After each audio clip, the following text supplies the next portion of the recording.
Je suis à la fois si excitée et si angoissée de faire cette vidéo. Bonjour, je suis timide. Bonne année 2020, ça fait 1000 ans que j'ai pas filmé parce que j'étais en partiel. Et là, genre, on est sur une nouvelle chaîne YouTube. Genre là, je suis en train de filmer une vidéo pour ma nouvelle chaîne YouTube. C'est fou. Je sais pas, ça me stresse. J'ai l'impression d'être en conseil de classe, d'être la nouvelle et de dire bonjour. Je m'appelle Léa, j'ai 26 ans et puis voilà.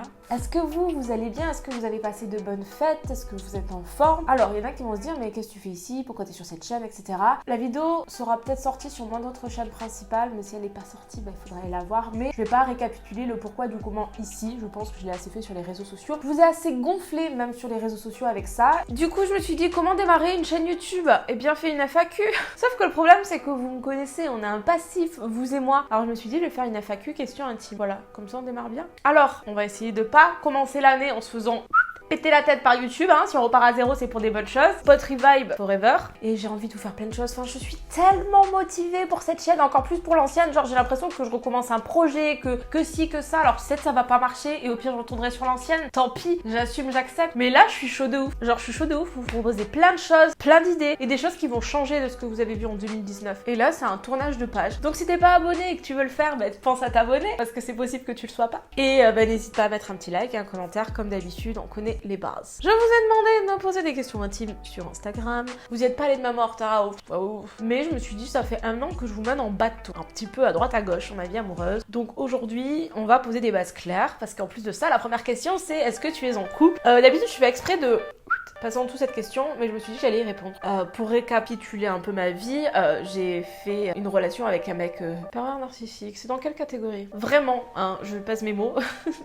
Parce que bon, je suis en psycho, je peux vous dire que ouais, là, c'était un cas grave. Après ça, ma vie, en fait, amoureuse a totalement été chamboulée. C'est-à-dire que tout ce que je pensais, tout ce que je savais, tout ce que je voulais dans ma vie amoureuse, et ben en fait, c'est devenu pour moi impossible, improbable. C'est en mode non, jamais de la vie, tu pourras plus jamais te remettre à quelqu'un, tu pourras plus jamais refaire confiance à quelqu'un. J'ai vécu un truc tellement atroce, ça m'a tellement traumatisée que j'ai été bloquée sentimentalement parlant pendant très longtemps et en toute sincérité, spoiler alerte, je le suis toujours énormément. À la question donc, es-tu en couple ou célibataire? Je ne réponds jamais vraiment à cette question parce que je ne me considère ni en couple ni célibataire. Alors pour la petite histoire, j'ai fréquenté quelqu'un pendant plus d'un an, donc pour certains ça sera du coup t'es en couple, mais pour moi ça ne l'est pas. Pour moi être en couple c'est quand tu es prêt à te marier et à faire des enfants avec quelqu'un. Enfin suite à ma relation, toute ma vision de l'amour elle a totalement chamboulé. Je ne sais pas si je suis prête à vivre toute ma vie avec ce garçon, si je suis prête à faire des enfants avec ce garçon. Enfin pour moi ça m'est impensable. C'est une situation très compliquée parce que je ne sais pas moi-même où j'en suis. Du coup je suis ni en couple ni célibataire, même si aujourd'hui avec ce garçon c'est terminé.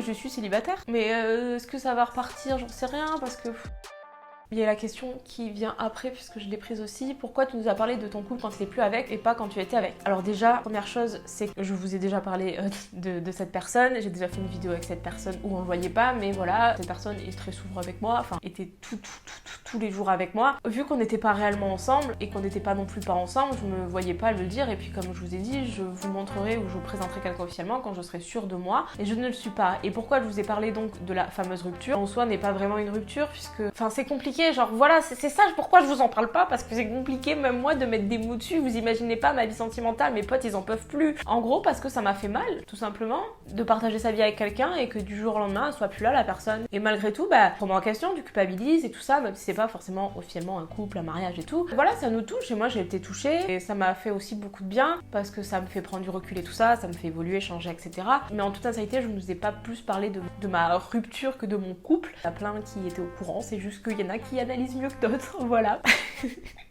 Quelle histoire. Mais voilà, franchement, je me prends pas la tête, j'ai 26 ans, pour certains c'est en mode ouah, mais t'as 26 ans et tout, il y en a qui font des gosses et tout. Et moi, pas avant 32 ans, je suis en plein études et tout, c'est pas quelque chose qui me prend la tête de savoir si je suis en couple ou non, si je vais me marier ou non. Pour l'instant, genre, je fais juste ce qui me rend heureuse. En ce moment, ça va plutôt bien. Ça, au moins, c'est dit, parce que comme ça, on arrête de m'embêter avec cette question. Puis en plus, je trouve ça un peu ridicule, genre, d'exposer une relation qui dure 2 semaines, enfin, genre, je sais pas, après, c'est propre à chacun. Moi, personnellement, je peux pas, c'est pas dans mon cas. Après, il y en a qui aiment le faire, qui ont besoin besoin de montrer qu'ils ont quelqu'un. Moi, tant que je sais que j'ai quelqu'un, ça me va, clairement. Je me dois que des choses à moi-même. Je suis plus trop dans le faut que je montre tout à tout le monde. Aujourd'hui, on est dans les questions intimes, donc je le fais, mais ça sera une des seules et dernières fois. Après, les time to talk à l'ancienne, les vieilles histoires, je m'en fous de vous les raconter, mais celles que je vis actuellement, je suis un peu timide. Voilà, on va pas se mentir. As-tu déjà fait poterie à 3 et qu'en as-tu pensé? Alors, absolument pas. C'est pas du tout un truc qui me fait kiffer. Et les garçons que j'ai eu dans ma vie, ils m'ont jamais dit ah ouais, je suis trop chaud de ouf. Avec une autre fille, ça me tenterait pas du tout, mais à 0%. Et avec un autre garçon, la poterie à 3, l'image des mecs en tête d'une poterie à 3, bah moi ça me va pas du tout. Et celle que moi j'ai en tête d'une poterie à 3, y a aucun mec qui accepterait. Je tiens à souligner que c'est une question qui était les plus posées. Hein. Une chose que tu as faite et que tu as honte. Je l'ai fait, tu vois, t'assumes. Mais il y a des petits trucs, genre que j'ai pu dire ou pu faire quand j'étais plus jeune, que genre aujourd'hui je serais en mode lavez-moi de cette honte. Parce que quand t'es jeune et que tu le fais, tu t'en fiches parce que t'es à l'aise tenter. Et quand tu grandis, que tu prends du recul, tu dis un truc que j'ai fait dont j'ai honte. Je vais vous raconter donc une anecdote amoureuse avec du coup mon ex R. J'avais découvert qu'il parlait avec une fille, enfin pour moi, drama queen que j'étais fois 1000 à cette époque, alors sachant que j'en suis toujours une, mais à cette époque c'était le pompon. J'ai fait un truc mais si nul qu'aujourd'hui je suis un peu en mode on en rigole toujours. Du coup j'ai vu qu'il avait discuté avec une meuf et que je trouvais plus les conversations, enfin bref. Du coup je range toutes tes affaires dans un sac, il arrive, je lui donne ses sacs, je lui dis tu prends tes affaires et tu dégages. Puis là on fait gna gna gna gna. Et en fait je lui avais acheté une tasse à Disney, une tasse Star Wars qui était carrément trop bien. Et je lui dis prends ta tasse. Et là il me dit non, je vois pas ce que je vais en faire. Je dis mais tu la prends, c'est un cadeau, tu la prends. Genre juste parce que j'avais envie d'emmerder les gens, tu vois, genre bien. Et il me dit non, de toute façon si je la prends je la jette. J'ai dit ah ouais, j'ai trop honte. Il dit ah ouais c'est comme ça. Et là j'ai pris la tasse et je lui ai jeté dessus et elle s'est cassée. Je l'ai pas jetée dessus fort parce que je savais que mon acte il allait lui faire mal. Du coup en fait j'ai juste poussé un peu la table et en fait elle lui est tombée sur l'épaule, elle a glissé sur le sol, elle s'est cassée. Dans ma tête de suite j'ai dit oh non la tasse, ça coûte cher une tasse Disney quand même. Zut. Où je me suis énervée de façon un peu démesurée, drama queen que j'ai un peu honte, genre en mode je sais pas, j'avais l'impression que ma vie c'était une pièce de théâtre. C'était vachement plus fun en fait quand c'était une pièce de théâtre. Est-ce que tu as déjà fumé de l'herbe magique? Alors la réponse est oui, pendant très longtemps. Ben voilà, si vous ne suivez pas sur Instagram, vous loupez plein de choses parce que j'ai arrêté donc l'année dernière. Enfin bref, c'est pour ça que vous avez beaucoup de questions sur le sujet. J'en avais parlé pas mal sur Instagram et tout, et vous m'avez demandé des vidéos, mais je sais que c'est compliqué parce que du coup ça entraîne en fait qu'il faut que j'arrive à raconter les histoires sans que ça touche des personnes autour de moi. On tombe pas dans la marmite tout seul en fait. Après genre c'est pas oh là là les méchants, moi j'étais grave OP hein. Mais je vous en parlerai un jour. Mais en 2020, j'espère si j'ai le temps, parce que ça passe vite la vie. Ça passe vite la vie. Après je vous lâche ça en mode j'ai consommé de l'herbe magique pendant 5 ans, mais il y en a ils vont se dire ah ouais, trop choquée. Et que je ne conseille pas, c'est une très mauvaise chose et c'est pour ça que je dois vous en parler parce que je suis contre toute consommation de tous ces trucs là qui vous changent l'humeur etc. Je suis contre. C'est pour ça aussi que je vais vous en parler parce que je suis contre, mais c'est un gros sujet à débat. Voilà. As-tu déjà réfléchi sur ton orientation poterie? Non. Moi, genre, ce qui s'est passé, et c'est vraiment un avis personnel, mais à l'époque, en gros, quand j'avais 14-15 ans, en mode, tout le monde disait, ouais, moi je suis bisexuelle, etc. Bah, il y en avait qui l'étaient vraiment. Mais il y avait des copines à moi, c'était en mode, ouais, moi aussi je le suis trop et tout. Alors que pas du tout.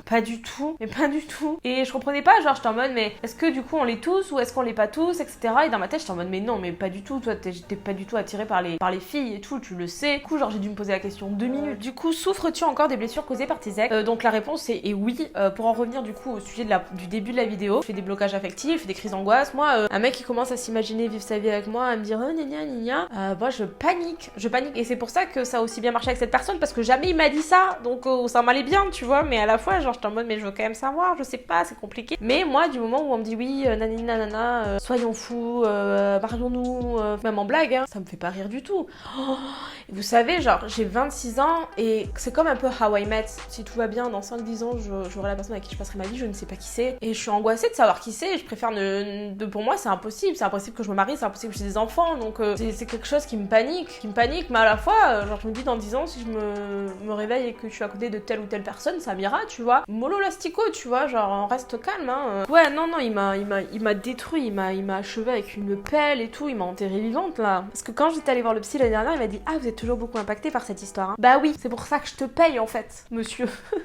Mais voilà, j'ai fait pas mal de blocages affectifs, pas mal de crises d'angoisse, pas mal de ci, de ça et tout, bah jusqu'à la dernière personne que j'ai fréquentée dans ma vie. voilà, qui a un peu débloqué tout ça. Maintenant que je ne suis plus avec cette personne, j'ai beaucoup de mal à me dire que quelqu'un d'autre pourra rentrer dans ma vie parce que j'ai mis tellement de temps à accepter, à me dire potentiellement, je pourrais être en couple avec cette personne. Maintenant, c'est un peu compliqué. À tous les gens qui s'approchent de moi, je suis en mode reste loin. Ouais, voilà, 2020, c'est pas l'année de l'amour pour moi. Je ne compte pas trouver de mec.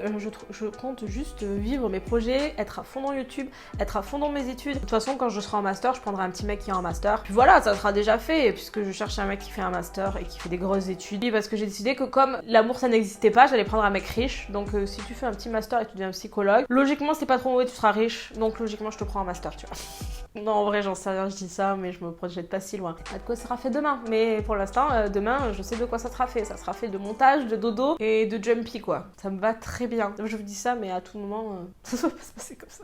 Sur ce, je vous fais des gros bisous. Je vous retrouve peut-être sur Instagram pour l'IGTV avec les 3 dernières questions. Et j'espère que cette vidéo vous aura plu, que vous êtes content de me retrouver sur cette chaîne. N'hésitez pas à vous abonner. Et puis, c'est tout. Voilà. Bisous.